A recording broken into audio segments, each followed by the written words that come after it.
नवी मुंबई व रायगड जिल्ह्यातील ताज्या बातम्या आणि घडामोडींसाठी सबस्क्राइब करा वादळवारा लाईव्ह चॅनल आणि दाबा बेल आयकॉन। उरणमध्ये घडलेल्या यशश्री शिंदे या युवतीच्या निर्घृण हत्याबाबत परिसरात संतापाची लाट उसळली आहे। यशश्री शिंदे हिच्यावर अमानुषपणे वार करून तिच्या मृतदेहाची विटंबना करण्यात आली। त्याने मृतदेहाचे तुकडे करण्याच्या इराद्याने वार केले, तिचे केस कापले, तोंड विद्रूप केलं, गुप्तांगावर देखील वार करून अत्यंत राक्षसी वृत्तीचं प्रदर्शन केलं। यातील संशयित आरोपीचं नाव समोर आलं असून दाऊद शेख असं या नराधमाचं नाव असल्याचं समजतं। माझ्या मुलीसोबत घडलेला हा प्रकार अत्यंत संतापजनक असल्याचा गंभीर आरोप पीडित मुलीच्या वडिलांनी केलाय। याबाबत सूत्रांकडून मिळालेल्या धक्कादायक माहितीनुसार संशयित आरोपी दाऊद शेख हा उरण बोरी येथील रहिवासी असल्याचं समजतं। 2019 साली पीडित तरुण यशश्री शिंदे हिने दाऊद शेख याच्या विरुद्ध FIR नोंद केली होती। याचा बदला म्हणून दाऊद शेखने यशश्री शिंदे सोबत अत्यंत राक्षसी कृत्य केल्याची माहिती आता समोर आली। गेली अनेक वर्ष दाऊद शेख हा गायब होता। तो अचानक उरणमध्ये परतला होता। त्यानंतर त्याने यशश्री शिंदे हिच्याशी संपर्क साधला, तिला ट्रॅकमध्ये अडकवलं आणि संधी मिळताच या नराधमानं तिचा अमानुषरित्या सूड घेतला अशी माहिती सूत्रांमार्फत मिळतेय। या घटनेतील संशयित आरोपी दाऊद शेख हा पसार झाला असून तो उत्तर प्रदेशला पळून गेल्याची माहिती मिळतेय। उरण पोलिसांनी युद्ध पातळीवर आरोपीचा शोध सुरू केलाय। मात्र या घटनेनं समाजमन स्तब्ध झालंय आणि संतापाची लाट उसळली आहे। आरोपीला फाशी व्हावी, यशस्वीला न्याय मिळावा यासाठी संवेदनशील उरणकर रस्त्यावर उतरलेत। या आरोपीला कठोरात कठोर शिक्षा व्हावी ही मागणी सर्व स्तरातून करण्यात येत आहे। शिंदे माझी मुलगी यशस्वी हिच्या उरणमध्ये निर्घृण हत्या झालेली आहे। दाऊद शेख नावाच्या जिहाद्याने केलेली आहे।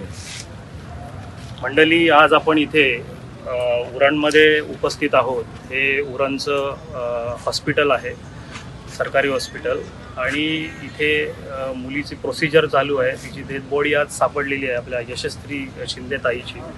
2019 मध्ये एक FIR झाली होती दाऊद शेख नावाच्या या जिहाद्यावर, आणि या जिहाद्याने आज तिचा सूड उगवला।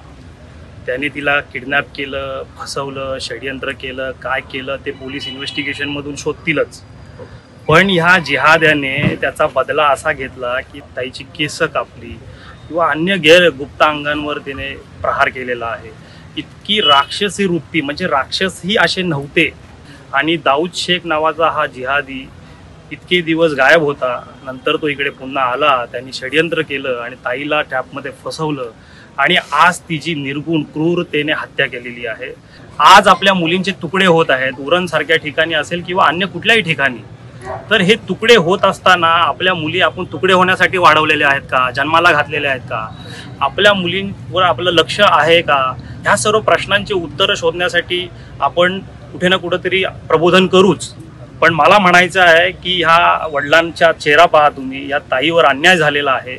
या ताईला न्याय देण्यासाठी आणि दाऊद शेख नावाच्या या जिहाद्याला फाशी होण्यासाठी आपण सर्व उरणकर रस्त्यावर उतरले पाहिजे, आणि लवकरच आपल्यापर्यंत माहिती पोहोचवली जाईल की ह्या ताईला न्याय मिळवून देण्यासाठी आणि या दाऊद शेख नावाच्या जिहाद्याला फाशी होण्यासाठी, योग्य ती कारवाई होण्यासाठी, योग्य तो प्रशासनाचं लक्ष केंद्रित करण्यासाठी आपण समस्त उरणकरातील हिंदू बांधवांनी रस्त्यावर उतरलो पाहिजेत। आणि इथे काही नरेटिव्ह सेट केले जात आहेत, जेणेकरून तो काय बोलतात, आजकाल ते नरेटिव्ह सेट समोर येतात, म्हणजे की तो पागल आहे, त्याचे मानसिक रुग्ण आहे किंवा ड्रग्स घेत होता, फलाना फलाना ढिंका, असे नरेटिव्ह सेट केले जातात। ते असले नरेटिव्ह आम्ही चालवून घेणार नाही। माझी उरणकरांना आणि आसपास राहणाऱ्या रायगडमधील आणि नवी मुंबईमधील हिंदू बांधवांना विनंती आहे की आपण एक जागृती करण्यासाठी आणि ह्या दाऊद शेख नावाच्या जिहाद्याला फाशी होण्यासाठी एक व्यापक आंदोलन उभं करणार आहोत। आपल्यापर्यंत लवकरच माहिती येईल, तुम्ही सर्वांनी सहकार्य करावे। धन्यवाद। वादळवारा लाईव्हसाठी घनश्याम कडू, उरण। नवी मुंबई व रायगड जिल्ह्यातील ताज्या बातम्या आणि घडामोडींसाठी सबस्क्राइब करा वादळवारा लाईव्ह चॅनल आणि दाबा बेल आयकॉन।